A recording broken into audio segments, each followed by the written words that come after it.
देखो मैंने जब भी कहा था, इस नदी की धार से ठंडी हवा आती तो है, नाव छोटी सी से ही लहरों से टकराती तो है। इस नदी की धार से ठंडी हवा आती तो है, नाव छोटी सी से ही लहरों से टकराती तो है। कि गम नहीं आज उत्तर के नाम पर दोस्तों और कुछ होना हो, इस दिए संगाती तो है। इस नदी की धार से ठंडी हवा आती तो है। सोच लो अगर बाबा साहब अम्बेडकर इस देश का नहीं होता, अकबर जी और मैं तुमसे साहब के सामने कहूंगा कि 2 वर्ष 11 महीने 17 दिन का तप किया। बाबा साहब अम्बेडकर का एक पर एक्सीडेंट हो गया था, अंशुलन ले रहे थे, तो भी बाबा साहब अम्बेडकर जब 26 नवंबर 1949 को ये संविधान नाम का ग्रंथ इस देश को समर्पित करते हैं, तो उनके रिडल एंड स्पीच नाम के ग्रंथ में बाबा साहब अम्बेडकर लिखते हैं कि ये ग्रंथ नहीं, ये महाग्रंथ है, देश को मैं समर्पित कर रहा हूँ, जिसमें मैं सभी लोगों को जोड़ने का काम कर रहा हूँ, सभी लोगों को एकता में पिरोने का काम कर रहा हूँ, सभी लोगों के हकों की लड़ाई में संविधान के माध्यम से रख रहा हूँ। बाबा साहब अम्बेडकर एक अकेला व्यक्ति था जिसने समाज के कुप्रथा के विरुद्ध लड़ने का काम किया और देश में समता, स्वातंत्र, न्याय, बंधुता प्रस्तावित करने का काम किया।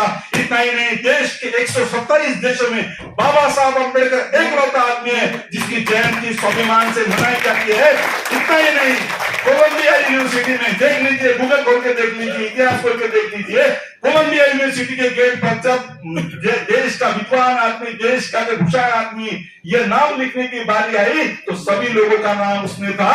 जब चयन किया गया कोलंबिया विद्यापीठ के प्रवेशद्वार को नाम किसका दिया जाए, तो परम पूज्य डॉक्टर भीमराव रामजी अम्बेडकर का नाम कोलंबिया यूनिवर्सिटी को दिया गया।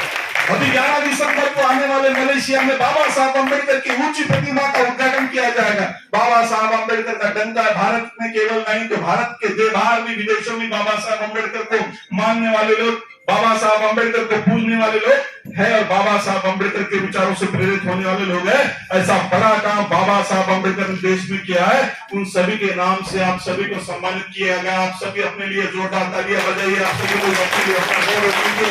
यह सम्मान आदरणीय फग्गन सिंह कुलस्ते साहब इस समाज में व्यवस्था के साथ लड़कर इस समाज में अपनी गरीबी को दूर करते हुए जिस समाज से वो आते हैं उसमें भी अपना नाम कमाते हुए समाज की सेवा करने के रूप में फग्गन सिंह कुलस्ते साहब ने अपना नाम किया। केवल बाबा साहब अम्बेडकर अपने आंखों के सामने रखकर और बाबा साहब अम्बेडकर के विचारों पर चलने का उन्होंने प्रयास किया। उनका भी जोरदार ताली से स्वागत करने का मैं आह्वान करता हूँ। बाबा साहब अम्बेडकर की बात करूंगा तो यह दिन और रात कम गिर जाएगा। अरे तुम मैं क्या इस देश के करोड़ों लोग बेघर चाहेंगे और बाबा साहब अम्बेडकर के हाथों के सामने, पैरों के सामने खून भी रखेंगे, अपनी चमड़ी भी रखेंगे। तो बाबा साहब अम्बेडकर के उपकार इतने बड़े हैं दोस्तों कि जब तुम उठेंगे तो बाबा साहब अम्बेडकर का नाम लेना ही पड़ेगा और सोएंगे तो भी बाबा साहब अम्बेडकर का नाम लेना पड़ेगा। मैं गर्व के साथ कहता हूँ कि देश के प्रधानमंत्री नरेंद्र मोदी जी जब देश के प्रधानमंत्री हुए सर, तो बाबा साहब अम्बेडकर के संविधान की पहली पायरी को, पहली स्टेप को नमन करने का जो सौभाग्य है वो नरेंद्र मोदी साहब ने लिया और उसके बाद भारत के संविधान के ऊपर सिर रखने का काम भी आदरणीय नरेंद्र मोदी जी ने किया। सबका साथ, सबका विकास करने की भूमिका देश के प्रधानमंत्री के माध्यम से अगर की जाती है तो बाबा साहब अम्बेडकर देश का वर्ल्ड इकोनॉमिस्ट, पाकिस्तान के ऊपर, कृषि के ऊपर लिखने वाला, समाज के ऊपर लिखने वाला, आंदोलन के ऊपर लिखने वाला, अर्थशास्त्र के ऊपर लिखने वाला, ऐसा कौन सा विषय मुझे बताइए कि बाबा साहब अम्बेडकर ने चिंतन नहीं किया? क्या बात करते हैं? बाबा साहब अम्बेडकर ने खुद के लिए कभी घर नहीं बनाया। इतिहास पढ़ लीजिए, मुंबई में कोऑपरेटिव हाउसिंग सोसाइटी में जो घर बाबा साहब अम्बेडकर ने लिया था वो केवल अपनी किताबों को बचाने के लिए, अपनी ग्रंथ संपदा को बचाने के लिए। ऐसा ज्ञान गुरु, विश्व गुरु, ज्ञान पिपासु, महामानव, विश्व भूषण, कर्मवीर डॉक्टर बाबा साहब अम्बेडकर की शान में हम सब लोग फिर से यहाँ पर आ रहे हैं। मैं जोरदार तालियों के साथ, अभिनंदन के साथ, बहुत सी कठिनाइयां मुझे कार्यक्रम करने में भी आई, बहुत सी अवस्था में कार्यक्रम करने में हुई, लेकिन मैंने हार नहीं मानी क्योंकि मेरे सामने बाबा साहब अम्बेडकर का एक ही वाक्य था कि सीखो, संगठित और संघर्ष करो।